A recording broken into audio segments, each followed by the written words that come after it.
오늘 이 아침 우리에게 주시는 하나님의 말씀 누가복음 15장 11절에서 32절의 말씀이 되겠습니다. 오늘은 세계교회가 종교개혁 기념주일로 지키는 날입니다. 매년 10월 마지막 주일은 종교개혁 기념주일이 되고 금년은 501주년 종교개혁 기념주간이 되겠습니다. 우리가 잘 알다시피 종교개혁에 마틴 루터 그리고 칼빈 이런 모든 사람들의 개혁의 기치는 딱 하나입니다. 하나님께로 돌아가자. 그래서 우리가 성소로 돌아가고 하나님의 은혜 또 우리가 하나님의 말씀을 중하게 여기는 그 모든 삶의 핵심은 결국 우리가 하나님께로 돌아가는 자가 되어야 한다라고 하는 것이고, 우리가 세상을 살아가면서 하나님께 돌아가는 용기를 갖는 것은 그렇게 쉬운 일은 아니다라고 하는 것입니다. 따라서 오늘 우리가 함께 읽은 누가복음 15장 11절로부터 32절에 잃었던 둘째 아들을 되찾은 아버지의 비유, 즉 우리가 흔히 말하는 돌아온 탕자의 이야기에서 아버지께로 돌아가고자 결단한 이 탕자의 결단은 대단한 용기가 필요한 것이었다라고 하는 것, 그것을 우리가 초점을 두면서 성경에서 말하는 인간이라고 하는 것은 하나님과 뗄래야 뗄 수 없는 불가분의 관계를 가지고 있는 존재다라고 하는 겁니다. 그래서 오늘 주시는 이 탕자의 비유의 이야기도 하나님을 떠난 사람과 다시 하나님께로 돌아온 사람의 삶을 극명하게 비교해서 우리가 어떤 삶을 살아야 하는가라고 하는 것을 우리에게 가르쳐주는 그런 말씀이 되겠고, 한마디로 임마누엘과 임마누엘이 아닌 삶의 차이가 무엇인가를 우리에게 보여주는 그런 말씀이 되겠습니다. 오늘 우리가 살고 있는 이 시대를 철학적으로 포스트 모더니즘 시대다 이렇게 이야기를 합니다. 그리고 이 포스트 모더니즘을 가장 대표적으로 잘 보여주는 대중 스타가 소위 마돈나라고 하는 팝 가수가 되겠습니다. 그래서 그 마돈나는 모든 형태의 가치와 권위에 대해서 저항하고 극단적인 활락을 추구하고 또 극단적인 개인주의, 외모와 성에 집착하고 모든 것을 이미지화하는 그런 초점을 가지고 그의 모든 예능 활동이 전개되어짐을 보고 있고, 오늘 살아가는 많은 젊은이들이 동경하는 삶의 모습도 그런 포스트 모더니즘적인 그런 삶의 모습이다라고 하는 겁니다. 따라서 이 포스트 모더니즘 시대의 특징이라고 하는 것은 뭐냐면 탈이성주의다, 이렇게 우리가 정의를 내릴 수 있습니다. 다른 말로 이야기하면 전통적인 가치로부터의 해방을 부르짖는 것입니다. 오늘 우리가 살고 있는 이 시대의 젊은 세대들이 부르짖는 모든 것이 바로 한마디로 포스트 모더니즘적인 시대의 사조로 우리가 정의를 내릴 수 있다라고 하는 거고, 우리 한국 사회는 이 포스트 모더니즘적인 것이 정치, 경제, 사회에 큰 영향을 준 것이 1987년의 사건으로부터 우리가 한국 역사, 한국 사회를 새롭게 우리가 보고 있는데, 이 포스트 모더니즘적인 시대의 특성이 앞에서 말씀드렸던 이성이나 객관적이지 않다라고 하는 거죠. 대신에 이들은 매우 감성적이고요, 감각적이고, 그러면서도 타인에게 많은 영향을 받고 살아가는 그런 특징을 가지고 있습니다. 그런데 이 포스트 모더니즘은 기독교에 굉장한 위협을 가하게 되는데, 특별히 성경의 계시의 개념에 관해서 어떤 객관적인 규범 진리가 존재한다라고 하는 것을 인정하지 않습니다. 그래서 이들은 성경의 절대성을 무효화하는 그런 시대 사조가 포스트 모더니즘이고, 이런 생각들은 오늘날 이 젊은 세대들에게서 쉽게 발견되어질 수 있고, 그래서 이들은 성경의 계시, 영감 이런 것들을 거부하는 그런 삶을 살아가고 있다라고 하는 겁니다. 그래서 그들은 또 성경을 해석하는 데 있어서 전통적인 교회의 해석을 필요로 하지 않고 그들 나름대로 그냥 이 성경은 자기들의 삶에 그냥 봉사해주는 하나의 프로텍스트 정도로만 이해하는 그런 생각을 가지고 있고, 또 예수님에 대해서 몇몇 종교 창시자 가운데 한 사람 정도로만 그렇게 이해해서 하나님을 예수님을 온 인류를 위한 진리로 간주하지 않는 그런 시대. 그렇기 때문에 젊은이들에게서 쉽게 발견되어지는 것이 다원주의적인 그런 사고다, 이렇게 말씀을 드릴 수 있고, 오늘 우리가 살고 있는 이 시대, 특히 50대, 60대, 70대들은 우리가 자라오면서 이 마돈나의 그런 어떤 그런 예능을 통해서 그들을 비판하면서도 우리도 알게 모르게 그 포스트 모더니즘의 영향을 받고 있다라고 하는 겁니다. 그것의 가장 큰 특징 중에 하나가 하나님의 말씀을 절대적 진리로 받아들이지 않는 그런 시대 풍조다라고 우리가 그렇게 진단을 할 수 있습니다. 그런데 문제는 우리가 포스트 모더니즘도 좋고 다 좋은데 그렇게 살던 사람이 과연 행복한가라고 하는 겁니다. 특별히 이 세상을 살아가는 사람들이 타락하는 그 모습을 성경 창세기 3장에 있는 에덴 동산의 사건을 통해서 우리가 설명을 합니다. 에덴 동산의 아담과 하와는 자기들의 이성과 자아에 의해서 모든 것을 판단하기보다는 타자, 즉 뱀이라고 하는 사람의 의견을 따라서 자기의 모든 것을 결정해 가는 거예요. 그래서 자기 삶의 주체가 하나님이 아니라 이제는 자기와 타자가 합쳐진 내가 중심이 되어서 하나님의 말씀보다도 자기를 더 중요하게 여기며 살아가는, 그래서 하나님에게 의존적이지 않는 그런 삶, 그래서 나의 주체성을 강조하는 것이 오늘 우리가 살고 있는 이 시대이고, 그래서 많은 사람들이 기성세대가 포스트 모더니즘을 비판하는 것 같지만 그러나 그들의 삶도 그것에 영향을 받고 살아간다라고 하는 겁니다. 그런데 앞에서도 질문을 드렸듯이 우리가 그렇게 살아가는 우리의 삶이 정말 행복한가? 모든 사람들이 행복하기 위해서 포스트 모더니즘이든 어떤 주의에 맞는 그런 삶을 살아가는데 과연 우리의 삶이 그 말씀처럼 정말 우리가 그런 행복한 인생을 살고 있는가라고 하는 이 질문에 대해서 오히려 지금 우리가 살고 있는 이 시대는 더 공허하고 그리고 불안한 시대를 우리가 살고 있습니다. 특별히 남의 영향을 받고 살아가기 때문에 그게 나를 위하는 것 같지만 사실은 내가 존재하지 않는 시대를 살고 있습니다. 그런데 우리가 성경에서 강조하는 것은 우리가 하나님을 위해서 살면 내가 없는 것 같은 삶을 살아가는 것 같지만 그러나 결국은 하나님은 나를 세워주시는 그런 방향으로 우리의 인생을 이끌어 가신다는 거죠. 오늘 우리가 살고 있는 이 시대의 대규모 집회가 매일 주말에 도심에서 우리가 벌어지는 시대를 살고 있습니다. 그런데 중요한 건요, 그렇게 그들이 주창하는 모든 것들의 주장은 다 옳아요. 그러면 우리 사회가 그만큼 발전하냐, 좋아지고 있느냐, 그렇지는 않다는 거예요. 내가 가서 개혁은 부르짖지만 그러나 내 삶에 개혁은 전혀 없는, 즉 내가 없는 그런 시대를 우리가 살고 있고, 그러면서 우리가 살고 있는 이 시대에 모든 사람과의 관계가 다 깨어진 그런 시대를 우리가 살고 있다라고 하는 겁니다. 이것이 오늘을 살아가는 우리의 자화상이다라고 하는 것입니다.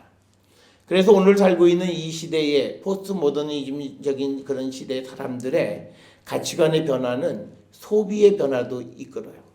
그래서 그들은 어떤 그 소유의 가치보다는 교환의 가치를 더 소중하게 여깁니다. 그래서 명품을 입고 좋은 차를 타고 자신의 가치를 높일 수 있다고 그렇게 생각을 하고, 소비에 뱉도는 모든 것이 자기 중심, 육체 중심적인 것이고, 그래서 건강식품이나 의약품들의 그 소비가 굉장히 늘어나는 그런 추세에 우리가 살고 있다라고 하는 겁니다. 그러면서 우리는 육체를 배려하면서 육체를 억압합니다. 그러니까 이 말은 뭐냐면 내가 내 몸의 건강을 위해서 내 몸을 억압하는 게 이제 다이어트를 하면서 극심한 그런 영양실조를 우리가 겪게 되어지는 이런 모순 속에 우리는 살고 있다라고 하는 겁니다. 그래서 이 포스트 모더니즘이 한 30여 년 동안 전 세계를 휩쓸고 난 다음에 대부분 그 현상에 대한 자성의 목소리들이 생겨나기 시작을 합니다. 그러면서 기독교에서는 특별히 하나님 없는 삶, 하나님을 떠난 삶, 그들이 정말 행복했던가라고 하는 것을 돌아보면 그렇지 않다는 거죠. 특별히 우리가 하나님과 함께 살았던 가난함이 하나님 없이 부유하게 사는 것보다 더 행복하다라고 하는 것이 우리가 실제로 겪었던 삶이고 또 성경이 우리에게 가르쳐 주시는 그런 말씀이 되겠습니다. 특별히 우리가 성경에서 잘 알고 있는 룻기 1장에 나와 있는 나오미의 이야기를 보면 가뭄이 들어서 나오미가 남편 엘리멜렉과 함께 가족을 데리고 모압 평지로 이주해 갔지만 살려고 갔는데 전부 다 그곳에서 죽어버리고 만다라고 하는 겁니다. 즉 살기 위해서 하나님을 떠났는데 죽었다라고 하는 거예요. 그것을 대부분의 신학자들은 포스트 모더니즘적인 삶을 그렇게 비유합니다.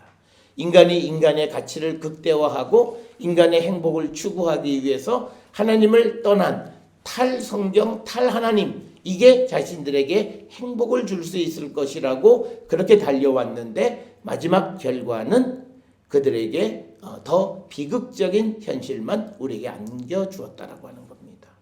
아마 오늘 우리가 살고 있는 이 시대가 우리가 여러 가지 복합적인 문제를 많이 안고 있는 것은 바로 그런 30여 년간 우리 사회를 지배했던 포스트 모더니즘적인 가치관이 지배했던 사회에 이제 찌꺼기가 이제 오늘날 우리 사회의 병리 현상으로 남아 있다라고 하는 겁니다. 그래서 성경은 2000여 년 전부터 우리에게 줄곧 강조하는 것이 뭐냐면 하나님을 떠난 사람에게는 행복이 없다. 하나님과 함께하는 자들에게 행복이 있다. 이것이 성경이 우리에게 주는 행복 패러다임이에요. 그래서 우리가 하나님께로 돌아가면 우리에게는 어떤 경우에도 우리에게는 희망이 있고 그러나 우리가 어떤 좋은 환경 속에 있을지라도 하나님을 떠나면 우리에게는 희망이 없다라고 하는 것이 성경적 가치관이고 우리에게 가르쳐 주시는 그 말씀이 되겠습니다. 오늘 우리가 함께 읽은 누가복음 15장 11절부터 32절에 있는 말씀도 보면 12절에 둘째 아들이 그 아버지에게 재산 분할을 요구합니다. 내게 돌아올 분깃을 내게 주소서. 그래서 아버지가 그 살림을 나눠주니까 13절에 며칠이 안 돼서 둘째 아들이 재물을 다 가지고 먼 나라로 가서 이제 살아가는 거예요. 자기를 위해서 삽니다. 그래서 그렇게 되면 자기에게 행복이 있을 것이라고 생각되어졌는데 그런데 그가 결국은 자신에게 주어진 모든 몫을 재산을 다 낭비한 후에 14절에 그 나라에 크게 흉년이 들어 그가 비로소 궁핍하게 되었다라고 하는 겁니다.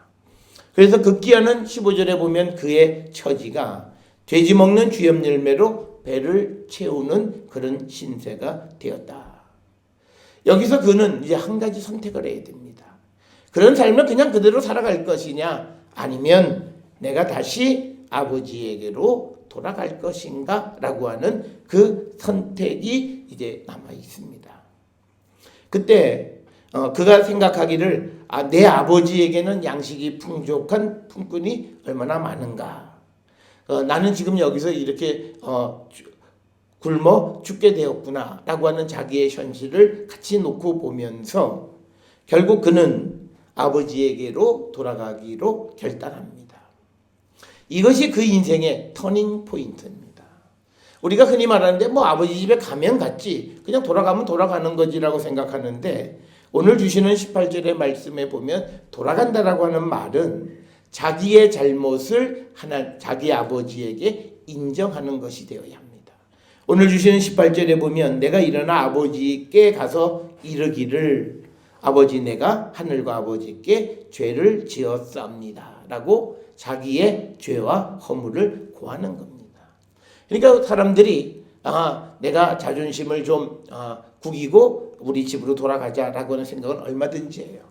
그런데 내가 거기 가서 아버지에게 내 잘못을 인정하고 내가 또 사죄도 해야 되고 한다라고 하는 것이 용납되지 않아서 결국 자기의 그 삶을 지속하는 사람들이 많이 있는데, 오늘 이 탕자는 자기가 아버지께 죄를 지었음을 인정하고 아버지께 돌아가고자 결단하는 것, 바로 이것이 돌아감의 용기이고, 이 용기는 그에게 희망의 씨앗이 되었다라고 하는 겁니다. 그래서 오늘 주시는 본문의 19절에 지금부터는 아버지의 아들이라 일컬음을 감당하지 못하겠나이다. 나는 품꾼의 하나로 보소서 하리라. 그러니까 우리가 하나님 앞에 낮아지고 내가 아들이 아니라 이제는 아버지 집의 품꾼이고 종입니다라고 얘기하면, 아버지는 그를 그냥 그대로 종으로 받아주는 것이 아니라 20절에 나와 있는 것처럼 측은히 여기고, 그리고 이제 22절에 아버지가 종들에게 제일 좋은 옷을 내어 입히고 손에 가락지를 끼우고 발에 신을 신기고, 23절에서는 살진 송아지를 끌어다가 잡아서 먹고 즐기자 잔치를 벌이게 됩니다. 바로 하나님께로 돌아가면 하나님은 이 아들에게 따져 묻지 않으세요. 너 그 돈 어떻게 다 썼냐? 너가 그러고도 사람이냐? 무슨 낯짝으로 내게 돌아왔느냐? 내가 언제 너보고 집을 나가라 그랬느냐? 네 스스로 돈을 달라, 내 재산 나눠달라 그래서 네가 나가놓고 네가 다 이제 풍지박산 된 다음에 어떻게 넌 내게 다시 돌아오냐? 이렇게 물으시는 분이 아니라 돌아온 아들에 대해서 그를 기꺼이 사랑으로 맞이해 주시는 분이시다. 그래서 우리가 하나님에게 은혜를 받으려면 우리는 먼저 내가 하나님 앞에 죄인임을 인정할 때 우리에게 하나님의 은혜가 임한다라고 하는 거예요. 그러나 현대인들이 제일 듣기 싫은 게 뭐냐면 죄인이고 회개하라는 말을 제일 듣기 싫어요. 그러니까 그들은 회개라고 하는 것에 대해서 제대로 이해하지 못해서 그렇습니다. 특별히 오늘 우리가 누가복음 18장 2부 예배 본문에서도 보면 세리의 기도, 내가 하나 아버지 앞에 죄를 지었고 하나님 앞에 고개를 들 수 없는 자라고 말할 때 하나님은 그를 받아주시는 분이시다는 거예요. 우리는 하나님 앞에서 나의 의로움, 내가 잘하는 것, 내가 정말 하나님의 부끄러운 삶을 살았다고 자랑하는 그런 삶을 살아가고 그렇게 기도하는 자들을 받아주시는 분이 아니라 하나님 앞에 겸손히 자기의 잘못을 인정하고 아버지께로 돌아가고자 할 때 하나님은 그에게 그가 상상하지 못하는 은혜로 베풀어 주시는 분이시다. 그래서 오늘 우리가 살고 있는 이 시대에 포스트 모더니즘적인 그런 시대에서 우리가 자기가 중심이니까 모든 것이 다 옳아요. 틀린 게 하나도 없어요. 왜? 내가 생각하는 건 나를 위해서 생각한 그게 다 옳다는 거예요. 이게 오늘날 진영 논리예요. 보수는 보수대로, 진보는 진보대로, 자기가 다 옳고 상대는 다 틀리고, 그래서 결코 자기는 악이 될 수가 없고 자기는 선, 그리고 자기 밖에 있는 건 모든 것이 다 악. 그렇게 서로 대결해서 결국 행복해지냐? 그럴 수 없다는 거예요. 그러면 서로가 이건 너가 잘못했어라가 아니라 서로가 자기를 성찰하고 서로가 이제 돌이켜서 서로를 향해서 가는 역사가 있어야만이 된다라고 하는 것을 우리는 꼭 기억을 하시면서, 특별히 오늘 우리가 이 돌아온 탕자의 이야기에서 18절에 내가 아버지께 죄를 졌다고 자복하고 아버지께로 돌아가는 것이 결국은 이 탕자에게 주어진 희망의 첫 발걸음이다라고 하는 거예요. 그렇기 때문에 오늘 우리가 종교개혁주의를 맞이해서 우리의 희망의 첫 발걸음은 우리가 하나님께로 향하는 첫 발걸음을 떼는 것인데, 우리가 하나님께로 돌아가는 첫 발걸음은요, 내가 이제 주께로 갑니다, 그게 아니라 자기 성찰과 철저한 자기 반성과 회개가 뒤따라야 되는 겁니다. 그래서 우리가 자기를 성찰하면서 하나님께 죄를 지었다고 말하고 고백할 때 하나님은 그에게 은혜를 베풀어 주시는 분이시다. 그래서 우리가 하나님 앞에 우리가 나를 드러내고 내가 잘났음을 드러낼 때 하나님이 우리를 칭찬하시는 분이 아니라, 우리가 내가 정말 하나님 앞에 고개도 들 수 없는 죄인임을 말할 때 하나님은 그를 정말 믿음 있는 사람으로 받으시고 은혜와 복을 주시는 분이시다라고 하는 것을 우리는 꼭 기억을 하셔서, 저는 이 종교교육 주간을 맞이하면서 우리 모든 성도들이 하나님께로 돌아가기를 결단하는 용기를 내시기를 주의 이름으로 축원합니다. 그것만이 우리에게 유일한 소망이다. 우리가 무슨 사업이 잘 되고 경기가 좋아지고 무슨 이 모든 것을 아우를 수 있는 가장 중요한 초점은 내가 하나님께로 돌아가는 것, 그래서 내가 아버지께 지은 죄를 자복하는 것, 바로 그것으로부터 우리에게 하나님의 자비와 긍휼의 복이 시작되어짐을 우리는 항상 기억하셔야 됩니다. 성경은 이처럼 우리가 하나님께로 돌아가 하나님과 함께 살아갈 때 우리에게 축복이 임한다라고 말합니다. 그래서 요한복음 15장 5절에 나는 포도나무여 너희는 가지니 그가 내 안에 내가 그 안에 거하면 사람이 열매를 많이 맺나니 나를 떠나서는 너희가 아무것도 할 수 없다. 그러니까 우리가 하나님을 떠나서는 아무것도 할 수 없다는 거예요. 그래서 우리가 하나님 떠나서 내 자신을 위해서 열심히 살아보면 우리에게 행복이 극대화되리라고 생각했는데 그 행복은 한계가 있다는 거예요.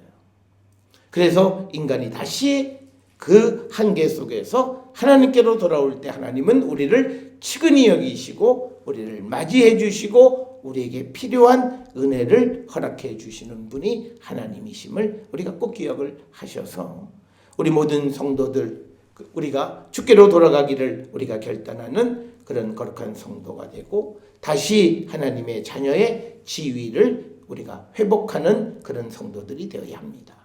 우리가 히브리서 10장 22절에 우리가 마음의 뿌림을 받아 악한 양심으로부터 벗어나고 몸은 맑은 물로 씻음을 받았으니 참마음과 온전한 믿음으로 하나님께 나가는 삶.